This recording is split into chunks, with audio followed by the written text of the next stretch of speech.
Ya tentu ini adalah bukti aksi nyata Partai Perindo dalam rangka kepedulian terhadap lingkungan masyarakat khususnya di Kabupaten Bogor. Yang sudah kita fogging sekitar 500 hektar.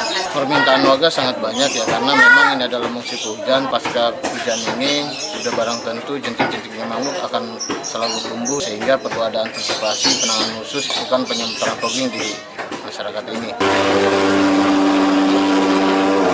Berkat adanya dari Partai Perindo ini untuk penyemprotan DBD ini, mudah-mudahan semuanya masyarakat terbantu.